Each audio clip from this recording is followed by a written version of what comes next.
यह बात उन दिनों की है जब राजकुमार सिद्धार्थ आत्मज्ञान प्राप्त कर बुद्ध बन चुके थे।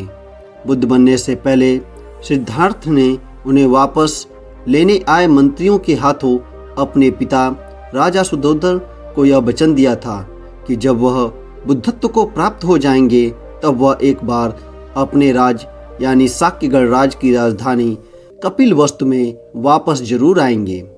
अब क्योंकि सिद्धार्थ बुद्धत्व को प्राप्त हो चुके थे, इसीलिए उन्होंने अपने पिता से किया वादा निभाना था।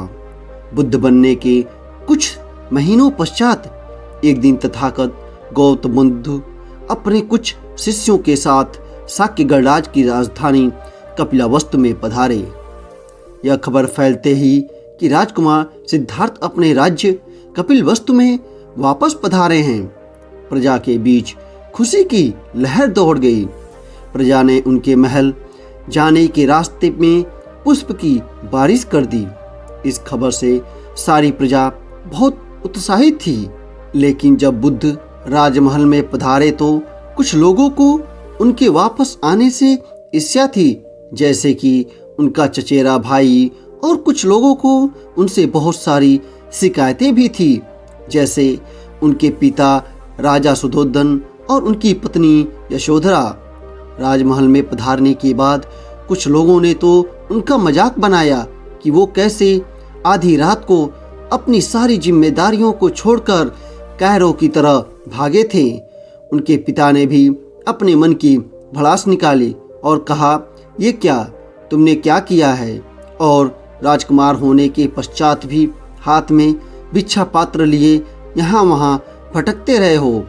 पत्नी यशोधरा ने भी सालों से अपने मन के अंदर जो क्रोध पला हुआ था, उसने भी वह सारा क्रोध बुद्ध के सामने उड़ेल दिया।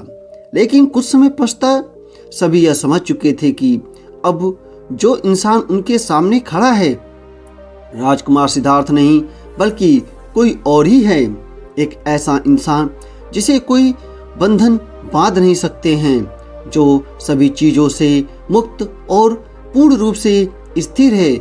बुद्ध की महानता को महसूस करने के बाद राजा सुधोधन ने राजमहल में एक सभा बुलाई ताकि सभी लोग अपने अपने प्रश्न बुद्ध से कर सके। उस सभा में साक्यगढ़ राज के सभी मंत्रीगण, राज्य के सारे बड़े व्यापारी, सारे राजघराने के लोग और स्वयं राजा सुधोधन भी उपस्थित थे। लोगों ने अपने अपने प्रश्न और तमाम तरह की अपनी शिकायतें बुद्ध के समक्ष रखे और बुद्ध ने बड़े ही विनम्रता पूर्वक उन सबके प्रश्नों के उत्तर दिए। तभी साक्यगढ़ राज के एक मंत्री ने बुद्ध से प्रश्न किया, राजनीतिक जीवन में अर्थात प्रजा का शासन करने में आपका मार्ग हमें कैसे जागृत कर सकता है? बुद्ध ने उत्तर दिया, शासन न करके। यह सुन उस मंत्री ने कहा, बुद्ध कृपया विस्तार से समझाइए। बुद्ध ने कहा, पहला भाव जो आपको अपने अंदर से खत्म करना है वह है आपका अपना शासक भाव, और जो भाव आपको अपने अंदर जगाना है वह है मैत्री और भ्राता का भाव। बुद्ध ने आगे कहा, अपने पूर्वजों और खुद के कामों के परिणाम स्वरूप अगर आप राजा बने हैं तो वो सिर्फ इसलिए कि आप अपनी प्रजा की आंखों के आंसू पोंछ सके, उनके दुखों को कम कर सके। यही कार्य आप सब अपने घर में हर दिन करते हैं पिता बनकर, तो फिर आप सब यही कार्य शासक बनकर क्यों नहीं करते? क्योंकि आप खुद को प्रजा से भिन्न समझते हैं, इसीलिए आप सब पूछ रहे हैं एक जागृत शासक कैसे बने। यह प्रश्न आपने तब नहीं पूछा था जब आप एक पिता बने थे कि हम पिता कैसे बने, क्योंकि वह अपनत्व का भाव है। तो इसी भाव को और विस्तृत करें कि सभी के दुख अपने हैं। सबको न्याय और सुखी देने का यह जो अधिकार आप सबको प्राप्त हुआ है, इसे व्यर्थ न गंवाएं। शारीरिक रोगों और मानसिक दुखों से तो हर इंसान पीड़ित है, पर आप सामाजिक न्याय देकर उनके जीवन को सुखमय तो बना ही सकते हैं। अपने प्रश्न का ऐसा उत्तर सुन वह मंत्री कहता है, मैं इस पल को कभी नहीं भूल सकता, क्योंकि आपने मुझे जगाया। इसके बाद सारा राज दरबार शाक्य मुनि जय के नारे लगाते हैं।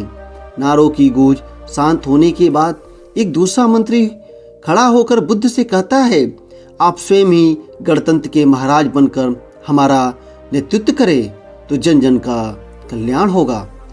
महात्मा इसके बाद राज्य का एक बड़ा व्यापारी खड़ा होकर कहता है, हाँ, आप महाराज बनकर हमें धन्य करें।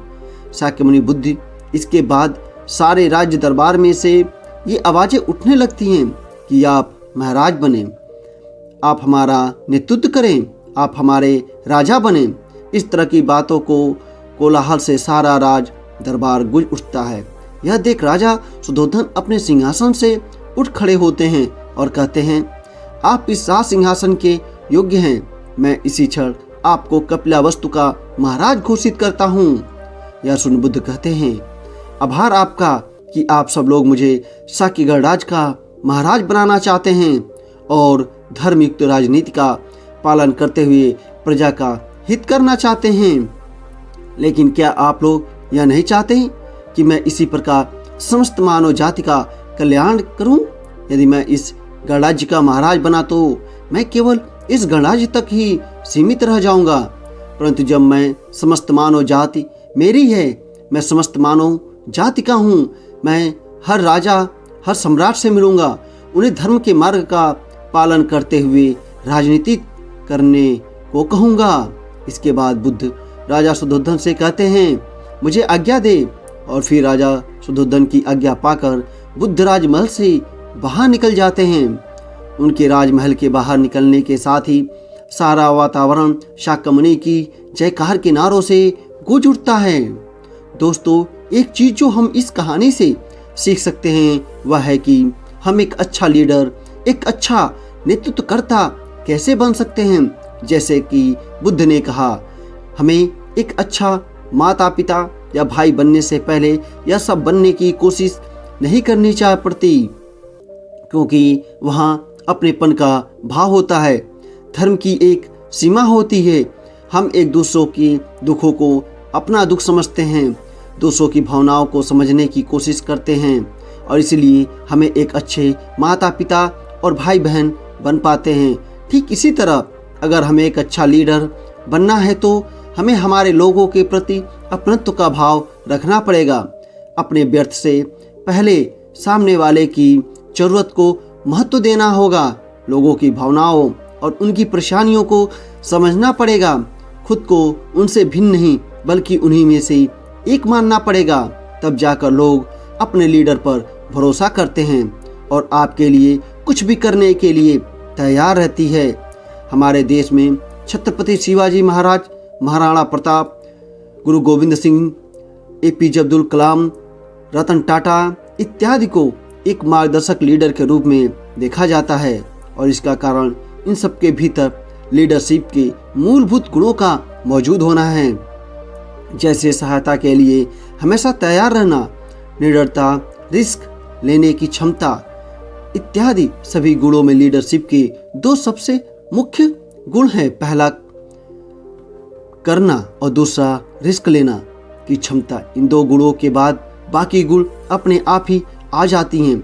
एक महान लीडर अच्छे दिनों में सबसे पीछे खड़ा होता है और बुरे दिनों में सबसे आगे। वह कभी भी सफलता का सारा श्रेय खुद नहीं लेता बल्कि उसे उसकी सारी हकदार तक पहुंचाने देता है। अच्छा लीडर कभी भी सार्वजनिक रूप से किसी की बुराई या उसे जलील नहीं करता बल्कि अकेले में उसे उसकी गलती बताता है और किसी के अच्छे काम को सार्वजनिक रूप से सबके सामने कहता है।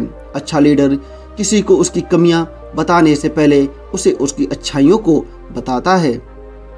दोस्तों, अच्छे लीडर में ऐसे और भी बहुत ही क्वालिटी होती है।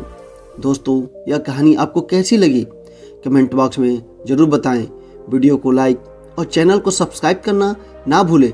मिलते हैं अगली कहानी में, तब तक अपना और अपने परिवार का ख्याल रखें। धन्यवाद।